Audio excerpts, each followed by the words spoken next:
Assalamualaikum warahmatullahi wabarakatuh. Halo Sobat Pendidik, salam sejahtera untuk kita semua.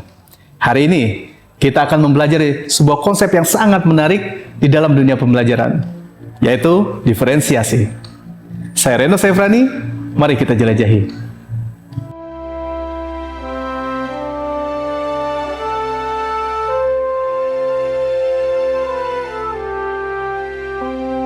Setiap siswa tidaklah sama, sehingga kita perlu memberikan akses belajar yang seimbang dan terarah.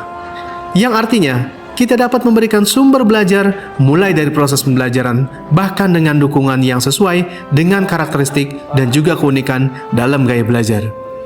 Sudah tentu, untuk mencapai tujuan pembelajaran yang diharapkan, maka dalam pembelajaran berdiferensiasi, ini tergolong unik dan juga kompleks. Di dalam proses pembelajaran yang menarik dan relevan menjadi nilai penting dalam kesuksesan kegiatan belajar mengajar. Terkadang, kita ragu ketika kita menerapkan metode pembelajaran yang termasuk asing dan menjadi dunia baru bagi mereka.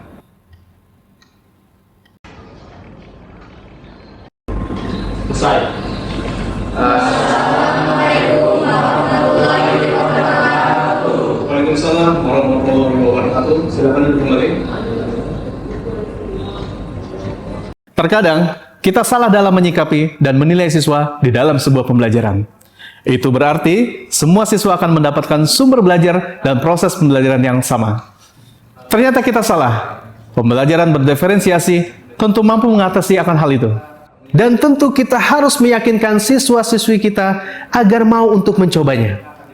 Dan pada kali ini, saya akan menunjukkan bagaimana proses pembelajaran berdiferensiasi pada mapel perakitan dan rancang bangun PC komputer di SMK Negeri 8 Kabupaten Tangerang.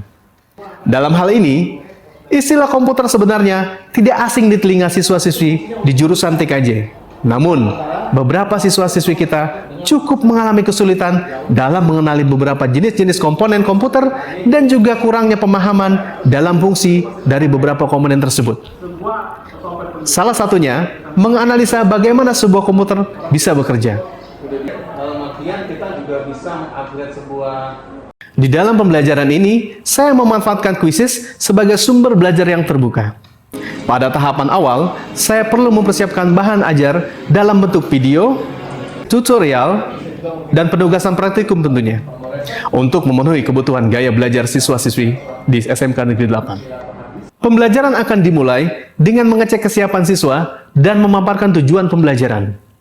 Tahap yang akan saya lakukan adalah, di awal proses pembelajaran, saya akan melakukan asesmen diagnostik untuk memetakan apakah siswa sudah memenuhi kompetensi persyarat dalam pembelajaran dari materi yang akan dipelajari.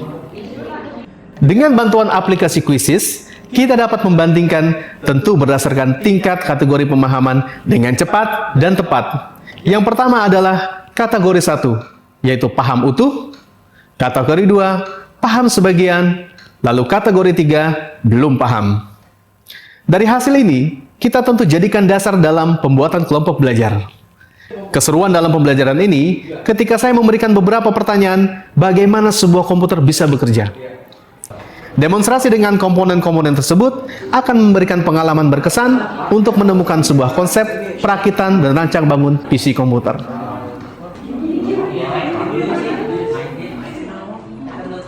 Selanjutnya, siswa akan bekerja secara kelompok untuk kita tindak lanjuti dengan panduan praktikum pada siswa-siswi. Guru pun akan membuat kelompok sesuai kategori pemahaman. Di dalam pembentukan kelompok, setiap siswa tentu akan digabungkan dengan tingkat kategori pemahaman yang berbeda-beda tentunya. Siswa dengan kemampuan kategori 1 akan menjadi narasumber bagi temannya. Namun, apabila siswa ini kesulitan dalam membutuhkan bantuan, maka siswa dapat bertanya kepada guru. Guru juga harus menyiapkan sumber belajar untuk meningkatkan pemahaman siswa dalam kategori berkembang. Siswa dengan gaya belajar menggunakan visual akan mengamati pelajaran melalui serangkaian gambar dalam bentuk presentasi dan juga penjelasan dari guru. Siswa auditori akan belajar dengan menyimak beberapa video pembelajaran yang diberikan serta penjelasan oleh guru. Dan siswa dengan kinestetik akan bertindak lebih aktif dalam menyelesaikan praktikum serta tugas-tugas yang diberikan oleh guru. Khusus bagi siswa dengan kategori 3, guru wajib melakukan pendampingan secara langsung dan memberikan penjelasan lebih intensif dalam memberikan materi secara langsung. Setelah itu, masing-masing kelompok mempresentasikan hasil dari diskusinya. Setelah kegiatan dalam kelompok selesai, tentu guru harus melakukan sebuah penilaian asesmen dengan jangka waktu yang sudah ditentukan. Dan siswa juga diberikan asesmen dengan jenisnya, baik asesmen sederhana maupun asesmen kompleks. Langkah pertama, beberapa tugas sederhana diberikan kepada semua siswa. Lalu, untuk selanjutnya, soal jenis kompleks dapat dikerjakan oleh siswa yang sudah selesai terlebih dahulu. Dan tentu, soal ini diberikan dalam bentuk online, sehingga dapat dengan cepat dalam mengaksesnya.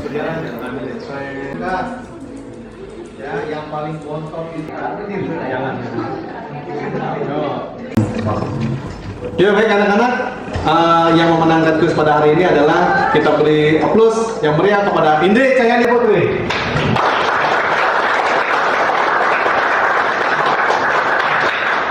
Tercapainya pembelajaran ini terlihat ketika siswa melakukan paparan hasil praktikum dan hasil asesmen formatif. Pembelajaran ini berfokus dalam 3 hal: diferensiasi konten, diferensiasi proses, dan diferensiasi produk.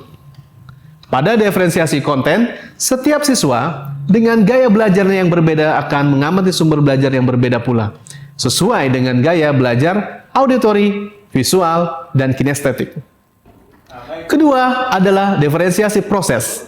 Setiap kelompok akan berkolaborasi dengan perannya masing-masing, sesuai dengan kategori tingkat pemahaman dan juga melakukan asesmen sesuai dengan jenis asesmennya.